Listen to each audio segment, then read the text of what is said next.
इस वक्त एक बड़ी खबर आ रही है अलेप्पो एयरपोर्ट की घेराबंदी को लेकर। जानकारी यह है कि अलेप्पो इंटरनेशनल एयरपोर्ट बंद हो गया है। एचटीएस के काफिले पर हवाई हमले हुए हैं और रूसी सेना ने ये हवाई हमले किए हैं।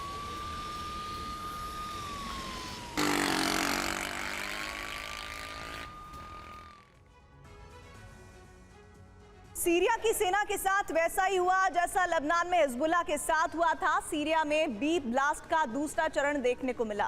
वायरलेस सेट में धमाके की वजह से सीरिया के कई सैनिक जख्मी हो गए।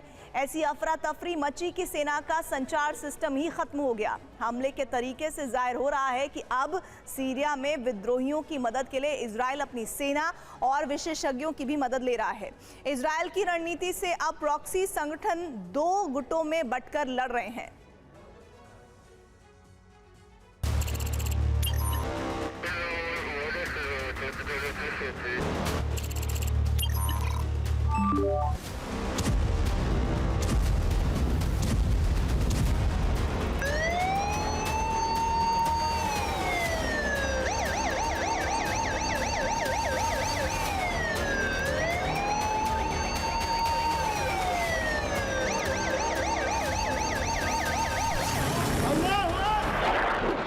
सीरिया में वैसा ही हुआ जैसा लेबनान में हुआ था।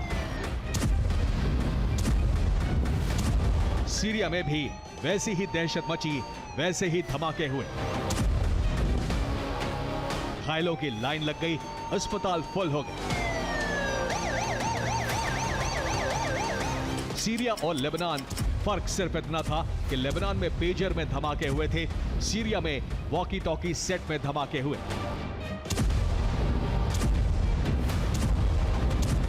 लेबनान में हिजबुल्लाह के लड़ाके जख्मी हुए थे, यहां सीरिया के सैनिक जख्मी हुए। सीरिया में लेबनान जैसे हमले से जाहिर हो रहा है कि इसके पीछे इजराइल है, क्योंकि हिजबुल्लाह भी इजराइल का दुश्मन था और सीरिया की सेना भी दुश्मन है। इजराइल विद्रोही ग्रुप एचटीएस की मदद कर रहा है। इजराइल का मकसद सीरिया में तख्ता पलट करना है।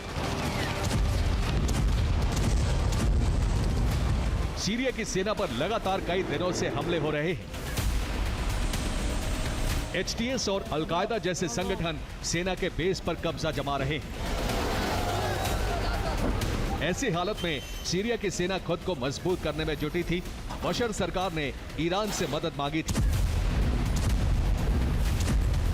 हथियार मांगे थे, लेकिन ऐसे दौर में ही सैनिकों के वायरलेस सेट में धमाके हो गए। सीरिया में सैनिकों को गंभीर चोट लगी।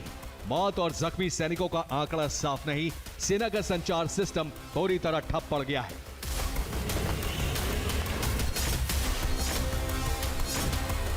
युद्ध जैसे हालात में संचार बेहद अहम होता है, लेकिन धमाकों के बाद वायरलेस सेट का इस्तेमाल बंद कर दिया गया है। अब सैनिकों तक सरकार और कमांडर्स का आदेश नहीं पहुंच पा रहा है। लेबनान में सीज फायर के बाद हिजबुल्लाह और इस्लामिक रेजिस्टेंस जैसे संगठन सीरिया से इजराइल पर हमले की योजना बना रहे थे। इजराइल के गोलान हाइट्स में लगातार हमले हो रहे थे। गोलान हाइट्स के करीब रूस ने सेना का बेस बना लिया था। सीरिया में अमेरिकी ठिकानों पर हमले बढ़ने लगे थे। लेकिन अब इजराइल ने ईरान को उसी की रणनीति से सबक सिखाना शुरू कर दिया है। ईरान जिस तरह से प्रॉक्सी संगठनों को मजबूत कर रहा था, इजराइल और अमेरिका ने भी अब वही काम किया है। सीरिया इजराइल का टारगेट इसलिए बना क्योंकि सीरिया से हिजबुल्लाह को हथियार सप्लाई होती रही। सीरिया में ईरान की मदद से हथियार कारखाने बनाए गए। ईरान रूस को सेना रखने के लिए जगह दी गई। सीरिया को लग रहा था कि ईरान और रूसी बेस की वजह से इजराइल सीरिया पर लेबनान जैसा हमला नहीं कर सकेगा, लेकिन इजराइल ने प्रॉक्सी को प्रॉक्सी से भिड़वाने के प्लान पर काम किया। अब इजराइल के सैनिक, इजराइल के फाइटर जेट अपने बेस पर ही मौजूद हैं, लेकिन सीरिया के अलेप्पो तक में धमाके हो रहे हैं।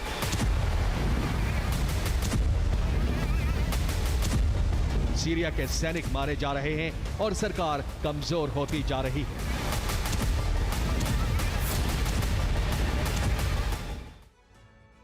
सीरिया में घमासान के बीच अचानक वॉकी टॉकी सेट में धमाके होने लगे। धमाकों से सीरिया के कई सैनिक जख्मी हो गए।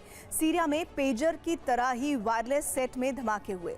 सीरिया में विरोधी गुट HTS और बशर सरकार की सेना के बीच जंग चल रही है। HTS को अमेरिका और इजराइल से मदद और हथियार की सप्लाई हो रही है, तो वहीं बशर सरकार को रूस और ईरान का समर्थन हासिल है। इजराइल को सीरिया में तख्ता पलट से कई फायदे होंगे। इसमें सीरिया में ईरान की पकड़ कमजोर होगी। हिजबुल्लाह का हथियार सप्लाई का रूट बंद हो जाएगा। इजराइल का दुश्मन इस्लामिक रेजिस्टेंस भी लाचार होगा। सीरिया में मौजूद इजराइल के तमाम दुश्मन कमजोर होंगे। सीरिया में अमेरिकी ठिकानों पर हमले रुकेंगे।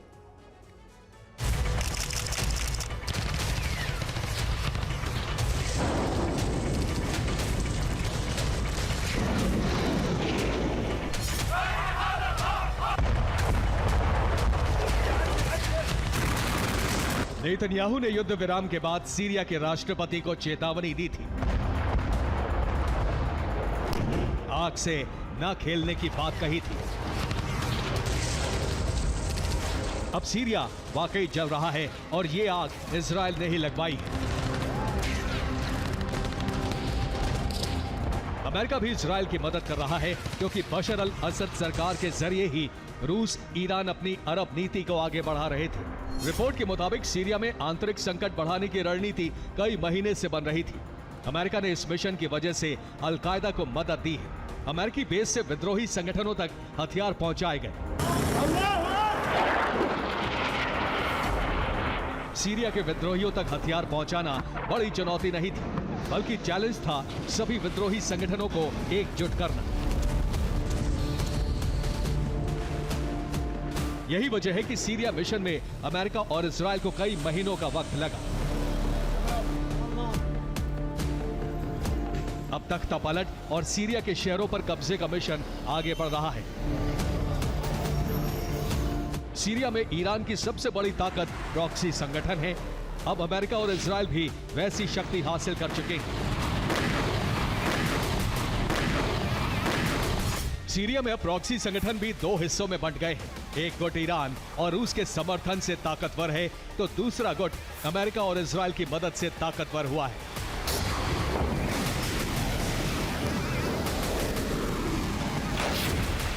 सीरिया में अगर बशर सरकार खत्म हुई तो ईरान और रूस के लिए भारी दिक्कतें हो जाएंगी।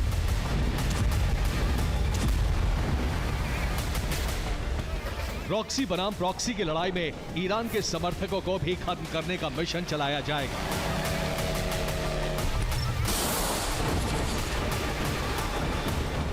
अब सैनिक और ईरान समर्थित प्रॉक्सी लड़ाके या तो पाला बदल लेंगे या फिर मारे जाएंगे।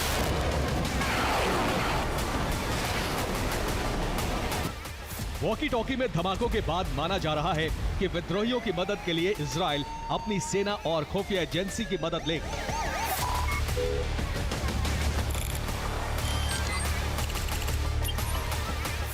दावा किया जा रहा है कि अमेरिकी सैटेलाइट के जरिए विद्रोही गुटों को वैसे ही मदद मिलने लगी है जैसी यूक्रेन के सैनिकों को मिल रही थी।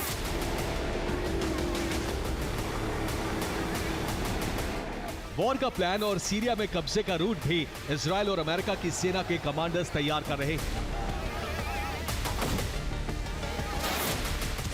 यही वजह है कि शुरुआती हमले में ही सीरिया की सेना बेहद कमजोर साबित हुई। Bureau report, TV9 Bharat.